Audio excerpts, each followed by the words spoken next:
আসসালামু আলাইকুম রহমতুল্লাহ আবরাকাত। আলহামদুলিল্লাহ ওয়াসসালাতু ওয়াসসালামু আলা রসুলিল্লাহ।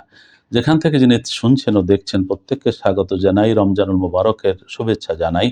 আজ আমরা আলোচনা করব তওবা কবুলের মাস রমজান। আসলে আল্লাহ পাক রব্বুল আলামিন তওবা কবুল করার জন্য অত্যন্ত আগ্রহী হয়ে বান্দার দিকে, পাপী বান্দার দিকে মনোনিবেশ করতে থাকেন আর ডাকতে থাকেন যে ইয়া ইবাদিয়াল্লাযীনা আসরাফু আলা আনফুসিহিম লা তাকনাতু মির রাহমাতিল্লাহ ইন্নাল্লাহা ইয়াগফিরুদ দুনুবা জামিআ। যে যারা নিরাশ হয়ে গেছে জীবন থেকে তারাও ফিরে যেও না, আমার দরবার থেকে ফিরে যেও না, আমার কাছ থেকে তুমি নিরাশ হইও না। কারণ আল্লাহ গফুরুর রহিম, রহমা অসীম দয়ালু তিনি।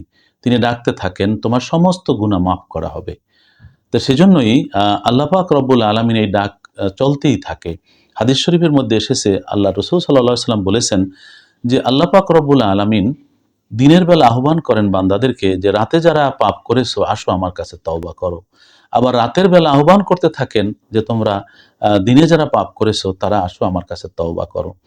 আরেকটি হাদিসে এসেছে যে আল্লাহ রাসূল সাল্লাল্লাহু আলাইহি ওয়াসাল্লাম বলেছেন যে তওবার একটি দরওয়াজা আসমান থেকে জমিন, পূর্ব থেকে পশ্চিম, এর চেয়েও বড় বিস্তৃত এই দরওয়াজা তওবাকারীদের জন্য খোলা আছে। সে যে কোনো সময় আল্লাহর কাছে তওবা করবে, আল্লাহ তার তওবাকে কবুল করবেন।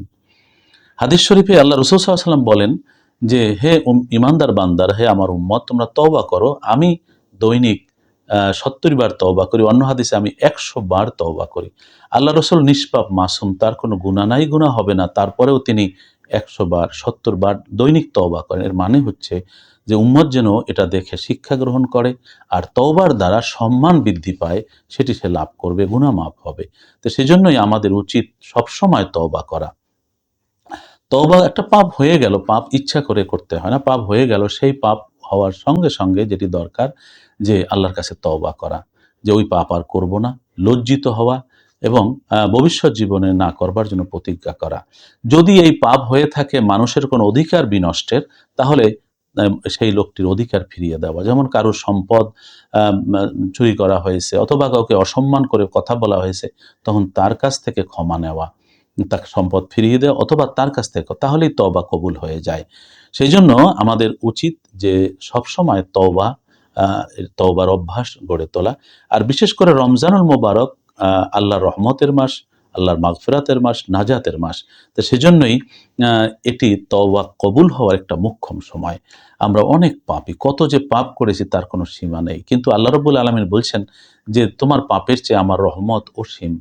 নিশ্চয়ই আমাদের পাপের তো একটি সীমা আছে, কিন্তু আল্লাহর রহমতের কোনো সীমা নেই। সেজন্যই আল্লাহ পাক ক্ষমা করবেন। আমরা সেই আশা নিয়ে আল্লাহ পাকের কাছে মাপ চাই, তওবা করি। এই রমজান সম্পর্কে আল্লাহ রাসূল বলেন যে ওই ব্যক্তি দুর্ভাগা যে রমজান শেষ হয়ে গেল, রমজান চলে গেল কিন্তু জীবনের গুনাহ ক্ষমা করাতে পারল না, জাহান্নাম থেকে নাজাত সে লাভ করতে পারল না। তা আমরা যেন এমন দুর্ভাগ্যজনক ব্যক্তিতে পরিণত না হই। রমজান চলে যাবে কিন্তু আমাদের পাপ যদি থেকে যায় তাহলে সেটি হবে দুর্ভাগ্যের বিষয়।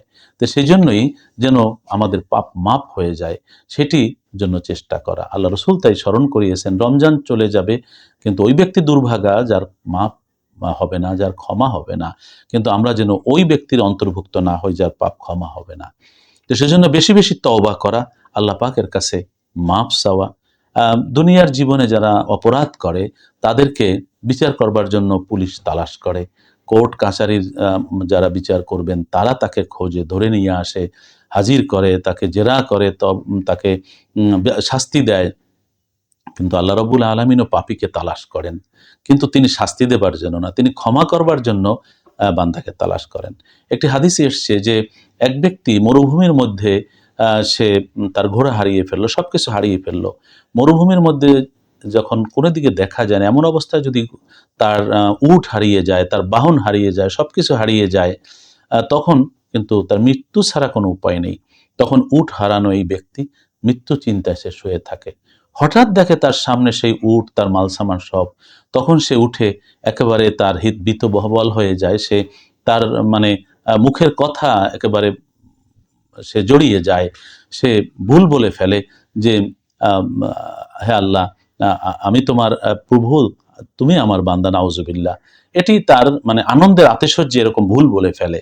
আল্লাহ রাসূল সাল্লাল্লাহু আলাইহি ওয়াসাল্লাম বলেন যে এইভাবে যে বান্দা খুশির চোটে ভুল করে ফেলে, যত খুশি তার চেয়েও বেশি খুশি হয় বান্দা যখন আল্লাহর কাছে মাফ চায়। সন্তান হারিয়ে গেলে মা সারাদিন দরজায় তাকিয়ে থাকে, বছরের পর বছর, যুগের পর যুগ, সারা জীবন। যখন মা সন্তান খুঁজে পায় তখন তার আনন্দের আর সীমা থাকে না। আল্লাহ পাক রব্বুল আলামিনের ওরকম, যখন বান্দা পাপ করে তার দরবার থেকে সে সরে যায়। যখন বান্দা তওবা করে, তওবার একটি অর্থ ফিরে আসা, তখন আল্লাহর কাছে সে ফিরে আসে। আল্লাহ ওই মায়ের চাইতেও কোটি কোটি গুণ অসীম খুশি হন। সেই জন্য তওবা খুব আকাঙ্ক্ষার। তওবা করে আমরা ক্ষমা লাভ করতে না পারলে জাহান্নাম থাকা ছাড়া উপায় নেই। সেই জন্য আসুন এই রোজার সুন্দর সময়ে আমরা আমাদের জীবনের জন্য তওবা করি, যেন আল্লাহ পাক রব্বুল আলামিন আমাদেরকে মাফ করে দেন। হাদিসে এসেছে আত-তাইবু মিনাজ যামবি কামান লা যামবা লাহু, যে তওবা করা, গুনাহ থেকে তওবাকারী ব্যক্তির জন্য কোনো গুনাহই নাই। অর্থাৎ তওবাটা হচ্ছে একটি রাবার বা ইরেজারের মতন। বাচ্চারা বা আমরা লেখি পেন্সিল দিয়ে, এরপর আবার সেটির রাবার দিয়ে মুছে ফেলতে পারি, আবার লেখা যায়। ঠিক এই রাবার হচ্ছে তওবা, যে বান্দার যে আমলনামার পৃষ্ঠা, সেখান থেকে তওবা করার সাথে সাথে মুছে দেওয়া হবে, এর কোনো চিহ্নও থাকবে না। শুধু তাই নয়, বান্দার জন্য আরো আল্লাহ পাকের রহমত রয়েছে। ইউবাদদিলুল্লাহু সাইয়্যাতিম হাসানাত, যে কোনো কোনো বান্দাকে আল্লাহ তার পাপকে মাফ শুধু করেন না, বরং পাপকে সওয়াবে পরিণত করে দেন। সুবহানাল্লাহ, সুবহানাল্লাহ। আল্লাহ তো অসীম দয়ালু, তিনি বান্দার উপর দয়া করতে চান। আসুন এই মোবারক মাসে, রমজানুল মোবারকের অনুভূতি হচ্ছে এক পবিত্র অনুভূতি। আমরা রোজা রাখি, সবসময় আল্লাহর উপস্থিতি আমরা উপলব্ধি করি। সেই জন্য আমরা জীবনের জন্য তওবা করি এবং আমরা পরিশুদ্ধ হই, আল্লাহ পাক রব্বুল আলামিনের কাছে ক্ষমা চাই। তাই রমজানুল মোবারকের প্রতিটি মুহূর্ত মূল্যবান। আমরা আল্লাহর কাছে তওবা করি, জীবনের গুনাহ মাপ চাই এবং ভবিষ্যৎ জীবনের গুনাহ থেকে বেঁচে থাকবার জন্য আল্লাহর করুণা কামনা করি। ভালো থাকুন, নিরাপদে থাকুন।